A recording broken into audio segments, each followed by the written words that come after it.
जय हिंद, नमस्कार। तो सभी साथियों का एक बार फिर से स्वागत है। साथियों, आज की इस क्लास में हम 25 मोस्ट इंपोर्टेंट क्वेश्चन लेकर हाजिर हो चुके हैं। आप सभी को पता होगा कि आपके इस चैनल पर सिर्फ वही क्वेश्चन करवाए जाते हैं जो कि आपके एग्जाम में पूछे जाएंगे। तो जो भी साथी हमारे चैनल पर नया है तो वो चैनल को सब्सक्राइब जरूर कर लेना और बेल आइकन को ऑल पर कर लेना, ताकि जो भी वीडियो हम डालें उसका नोटिफिकेशन सबसे पहले आप तक पहुंच सके। तो क्लास शुरू करने से पहले एक बार सभी साथी वीडियो पर एक प्यारा सा लाइक और क्लास को शेयर जरूर कर देना। तो बिना किसी देरी के शुरू करते हैं आज की क्लास। तो देखिए, आज का हमारा फर्स्ट क्वेश्चन, सारे जहां से अच्छा हिंदुस्तान हमारा गाने के रचयिता। तो बताइए कि सारे जहां से अच्छा हिंदुस्तान हमारा गाने के रचयिता कौन है। तो साथियों, सारे जहां से अच्छा हिंदुस्तान हमारा इस गाने के रचयिता है इकबाल। तो ऑप्शन बी यहाँ पर इसका राइट आंसर होगा। याद रखिए, सारे जहां से अच्छा हिंदुस्तान हमारा गाने के रचयिता इकबाल हैं। अभी देखिए नेक्स्ट क्वेश्चन, गायत्री मंत्र का सर्वप्रथम उल्लेख कहाँ मिलता है। बताइए कि गायत्री मंत्र का सबसे पहले उल्लेख कहाँ पर किया गया है। तो साथियों, गायत्री मंत्र का सबसे पहले उल्लेख किया गया है ऋग्वेद के अंदर। तो ऑप्शन ए यहाँ पर इसका राइट आंसर होगा। याद रखिए, गायत्री मंत्र का सर्वप्रथम उल्लेख ऋग्वेद में किया गया है। अभी देखिए नेक्स्ट क्वेश्चन, मुगल सम्राट जहांगीर की कब्र कहाँ स्थित है। बताइए कि मुगल सम्राट जहांगीर की कब्र कहाँ पर स्थित है। तो साथियों, मुगल सम्राट जहांगीर की कब्र है लाहौर के अंदर। तो ऑप्शन डी यहाँ पर इसका राइट आंसर होगा। बहुत इंपॉर्टेंट क्वेश्चन है, नोट कर लेना।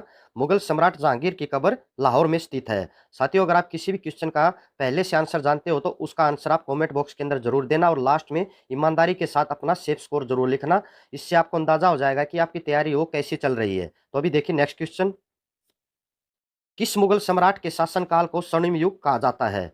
बताइए कि किस मुगल सम्राट के शासनकाल को स्वर्णिम युग मतलब सोने का युग कहा जाता है। तो साथियों, मुगल सम्राट शाहजहां के शासनकाल को स्वर्णिम युग कहा जाता है। तो ऑप्शन डी यहाँ पर इसका राइट आंसर होगा। याद रखिए, बहुत इंपॉर्टेंट क्वेश्चन है। अभी चलते हैं नेक्स्ट क्वेश्चन पर,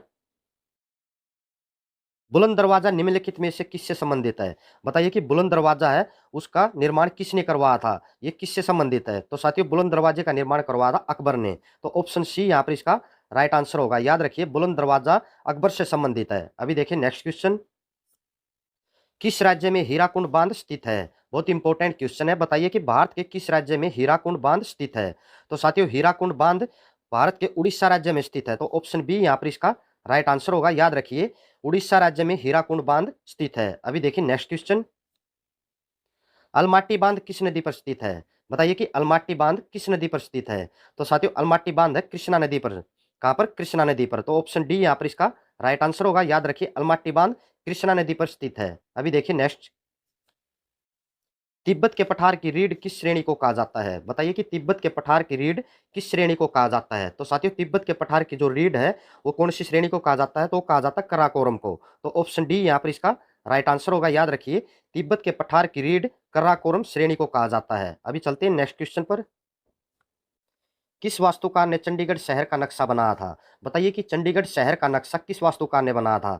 तो साथियों, चंडीगढ़ शहर का नक्शा बनाया था एल काम्बुजियर ने। तो ऑप्शन ए यहाँ पर इसका राइट आंसर होगा। याद रखिए, एल काम्बुजियर ने चंडीगढ़ शहर का नक्शा बनाया था। अभी देखिए नेक्स्ट क्वेश्चन, खासी और गारो जयंतिया की पहाड़ियां कहाँ स्थित है। साथियों, बहुत इंपॉर्टेंट क्वेश्चन है, बार बार एग्जाम में पूछा जाता है। बताइए कि भारत के किस राज्य में खासी और गारो जयंतिया की पहाड़ियां स्थित है। तो साथियों, खासी और गारो जयंतिया की पहाड़ियां मेघालय में स्थित है। तो ऑप्शन ए यहाँ पर इसका राइट आंसर होगा। याद रखिए, खासी और गारो जयंतिया की पहाड़ियां भारत के मेघालय में स्थित है। अभी देखिए नेक्स्ट क्वेश्चन, ख्वाजा मोइनुद्दीन चिश्ती की दरगाह कहाँ स्थित है। बताइए कि ख्वाजा मोइनुद्दीन चिश्ती की दरगाह कहाँ पर स्थित है। तो साथियों, ख्वाजा मोइनुद्दीन चिश्ती की दरगाह अजमेर में स्थित है। तो ऑप्शन ए यहाँ पर इसका राइट आंसर होगा। कहाँ पर स्थित है ये? राजस्थान के अजमेर में स्थित है। अभी चलते हैं नेक्स्ट क्वेश्चन पर, विश्व प्रसिद्ध थार रेगिस्तान किस राज्य में स्थित है। बताइए कि थार रेगिस्तान भारत के किस राज्य में स्थित है। तो साथियों, थार का रेगिस्तान है भारत के राजस्थान में। तो ऑप्शन बी यहाँ पर इसका राइट आंसर होगा। याद रखिए, विश्व प्रसिद्ध थार रेगिस्तान भारत के राजस्थान राज्य में स्थित है। अभी चलते हैं नेक्स्ट क्वेश्चन पर, इंदिरा गांधी नहर किस राज्य में निर्मित की गई। बताइए कि इंदिरा गांधी नहर है ये भारत के किस राज्य में इसका निर्माण किया गया था। तो साथियों, इंदिरा गांधी नहर का निर्माण किया गया था राजस्थान में। तो ऑप्शन बी यहाँ पर इसका राइट आंसर होगा। याद रखिए, इंदिरा गांधी नहर राजस्थान राज्य में निर्मित की गई थी। अभी देखिए नेक्स्ट क्वेश्चन, क्षेत्रफल की दृष्टि से भारत का सबसे बड़ा राज्य है। बताइए कि क्षेत्रफल की दृष्टि से भारत का सबसे बड़ा राज्य कौन सा है। तो साथियों, बहुत इंपॉर्टेंट क्वेश्चन है। तो क्षेत्रफल की दृष्टि से भारत का सबसे बड़ा राज्य है राजस्थान। तो ऑप्शन सी यहाँ पर इसका राइट आंसर होगा। नोट कर लेना इस क्वेश्चन को, बहुत ही महत्वपूर्ण क्वेश्चन है। अगर आपको इसका पीडीएफ चाहिए तो साथियों आप हमारे टेलीग्राम चैनल को ज्वाइन कर लेना, उसका लिंक आपको वीडियो की डिस्क्रिप्शन में मिलेगा, वहां पर आपको इस क्लास का पीडीएफ भी मिल जाएगा। तो अभी चलते हैं नेक्स्ट क्वेश्चन पर। लखनऊ किस नदी के किनारे बसा है? बताइए कि उत्तर प्रदेश का लखनऊ शहर किस नदी के किनारे बसा हुआ है? तो साथियों लखनऊ शहर है जो ये गोमती नदी के किनारे बसा हुआ, तो ऑप्शन डी यहाँ पर इसका राइट आंसर होगा। याद रखिए लखनऊ गोमती नदी के किनारे बसा है। अभी चलते हैं नेक्स्ट क्वेश्चन पर। धर्म की स्वतंत्रता भारतीय संविधान के किस अनुच्छेद में उल्लिखित है? तो साथियों बताइए कि धर्म की स्वतंत्रता है जो ये भारत के किस संविधान में इसका वर्णन किया गया है? तो साथियों धर्म की स्वतंत्रता है भारत के 25वें संविधान में इसका वर्णन किया गया, तो ऑप्शन ए यहाँ पर इसका राइट आंसर होगा। याद रखिए धर्म की स्वतंत्रता भारतीय संविधान के 25वें अनुच्छेद में इसका उल्लेख किया गया है। अभी चलते हैं नेक्स्ट क्वेश्चन पर। भारतीय संविधान में भारत को कहा गया है, बताइए कि भारतीय संविधान में भारत को क्या कहा गया है? तो साथियों भारतीय संविधान में भारत को राज्यों का संघ कहा गया, तो ऑप्शन डी यहाँ पर इसका राइट आंसर होगा। बहुत इंपॉर्टेंट क्वेश्चन है, याद रखिए भारतीय संविधान में भारत को राज्यों का संघ कहा गया है। अभी चलते हैं नेक्स्ट क्वेश्चन पर। राष्ट्रपति पद के रिक्त हो जाने पर कितनी अवधि के भीतर उसका भरा जाना आवश्यक है? साथियों अगर भारत का राष्ट्रपति है वो अगर किसी कारण से इस्तीफा दे देता है या उसको उसके पद से हटा दिया जाता है, तो उसका जो पद है जो राष्ट्रपति का वो खाली हो जाता है, तो उसकी जगह पर जो दूसरा राष्ट्रपति वो कितने दिनों के अंदर है चुना जाना आवश्यक है?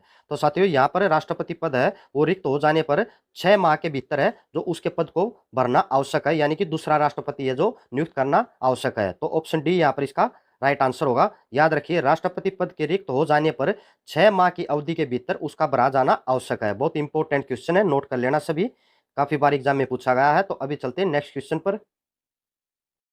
राज्यसभा किसी धन विधेयक को रोक सकती है? बहुत इंपॉर्टेंट क्वेश्चन है।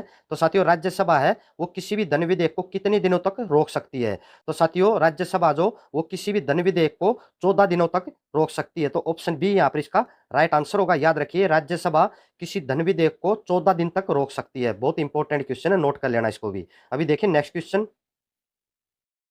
भारतीय संसद के दोनों सदनों के संयुक्त अधिवेशनों की अध्यक्षता कौन करता है? बताइए कि भारतीय संसद के दोनों सदनों के जो संयुक्त अधिवेशन होते हैं तो उनकी अध्यक्षता कौन करता है? तो साथियों भारतीय संसद के दोनों सदनों के संयुक्त अधिवेशनों की अध्यक्षता करता है लोकसभा अध्यक्ष। ऑप्शन सी यहाँ पर इसका राइट आंसर होगा। याद रखिए भारतीय संसद के दोनों सदनों के संयुक्त अधिवेशनों की अध्यक्षता लोकसभा अध्यक्ष करता है। तो अभी चलते हैं नेक्स्ट क्वेश्चन पर। भारतीय संविधान में आपातकालीन की अवधारणा किस देश से ली गई है? बताइए कि भारतीय संविधान में आपातकालीन अवधारणा है वो किस देश से ली गई है? अगर भारत के अंदर किसी कारण से आपातकाल घोषित करना है तो वो किस देश से भारतीय संविधान में लिया गया है? तो साथियों जर्मनी से भारतीय संविधान में आपातकालीन की अवधारणा ली गई है, तो ऑप्शन डी यहाँ पर इसका राइट आंसर होगा। इंपॉर्टेंट क्वेश्चन है, तो याद रखिए भारतीय संविधान में आपातकालीन की अवधारणा जर्मनी देश से ली गई है। अभी देखिए नेक्स्ट क्वेश्चन।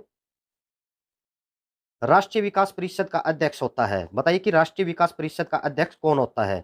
तो साथियों राष्ट्रीय विकास परिषद का अध्यक्ष होता है भारत का प्रधानमंत्री, तो ऑप्शन ए यहाँ पर इसका राइट आंसर होगा। याद रखिए राष्ट्रीय विकास परिषद का अध्यक्ष प्रधानमंत्री होता है। अभी देखिए नेक्स्ट क्वेश्चन।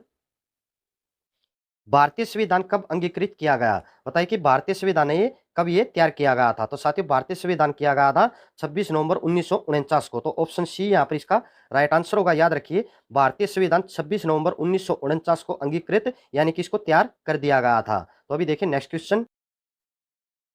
भारत के राष्ट्रपति को पद से हटाया जा सकता है? बहुत इंपॉर्टेंट क्वेश्चन है, बताइए कि भारत के राष्ट्रपति को पद से कौन हटा सकता है?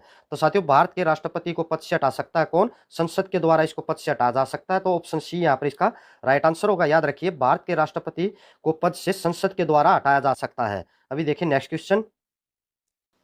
कोई भी व्यक्ति लोकसभा का चुनाव लड़ सकता है यदि उसकी आयु हो? बहुत बार एग्जाम में क्वेश्चन पूछा गया है, तो बताइए कि कोई भी व्यक्ति है वो लोकसभा का चुनाव लड़ने के लिए उसकी न्यूनतम आयु है वो कितनी होनी चाहिए? तो किसी भी व्यक्ति को अगर लोकसभा का चुनाव लड़ना तो उसकी कम से कम आयु कितनी होनी चाहिए? 25 वर्ष, तो ऑप्शन बी यहाँ पर इसका राइट आंसर होगा। याद रखिए कोई भी व्यक्ति लोकसभा का चुनाव लड़ सकता है यदि उसकी आयु 25 वर्ष है। तो साथियों ये थे आज के हमारे 25 most important question. I hope आपको क्लास पसंद आई होगी। तो सभी साथी जाने से पहले एक बार वीडियो पर एक प्यारा सा लाइक और क्लास को शेयर जरूर कर देना, और जिसने चैनल को अभी तक सब्सक्राइब नहीं किया तो वो साथी चैनल को सब्सक्राइब कर लेना। तो कल फिर इसी समय पर मिलते हैं, तब तक जय हिंद जय भारत। वीडियो देखने के लिए आप सभी का बहुत बहुत धन्यवाद।